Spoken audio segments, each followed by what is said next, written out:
There are so many people trying to reduce their consumption of fat that most of the chicken that is sold in my area is skinless. However, the skin has the best flavor. If you want to make chicken soup but don't want to eat the skin, then consider using the skin like a tea bag to flavor the soup. For example, here is a chicken thigh.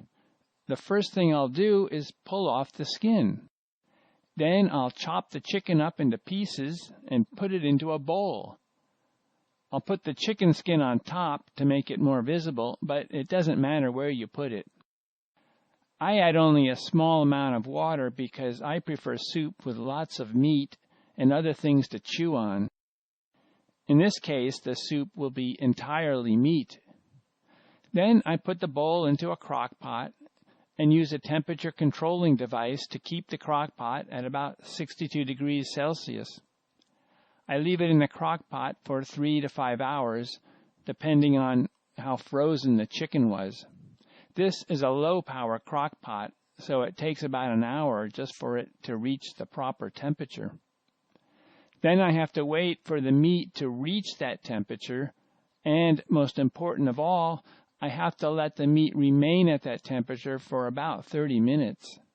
So, to be certain that the meat is cooked properly, I let it sit there for an extra hour or so. When you cook chicken at a low temperature, the juice and meat may have a pink appearance, which can be frightening because it will resemble a chicken that has been undercooked. The reason we have been told to ensure that poultry has reached 160 to 180 degrees Fahrenheit, about 71 or more degrees Celsius, is because bacteria dies within seconds at that temperature.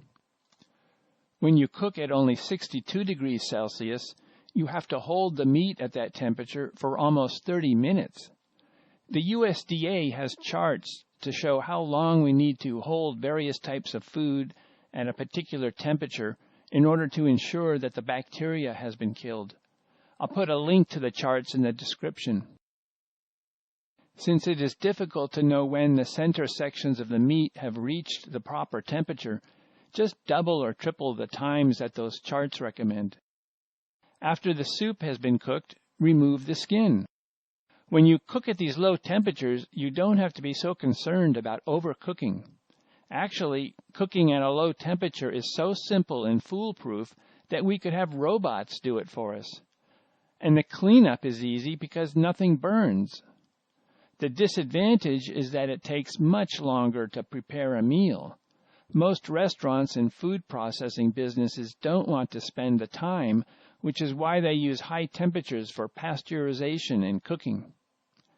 The golden spheres are chicken fat. If you want to reduce the fat, you could use white meat. Here is a chicken breast that is partly frozen, which makes it much easier to cut into pieces. Just put it into a bowl and put the skin in with it and cook it in the same manner. The skin could be discarded like a tea bag, or you could cut it up into pieces and make chicken skin crumbles. Of course, since some of the flavor will have been extracted from the skin, it will create a milder form of chicken skin crumbles. When you are making a tiny bowl of soup like this, it's easy to find and remove the skin, but if you're making a large pot with a lot of chicken skins, it would be easier to put a piece of string through the skins. This uses the skins like a tea bag, but for soup.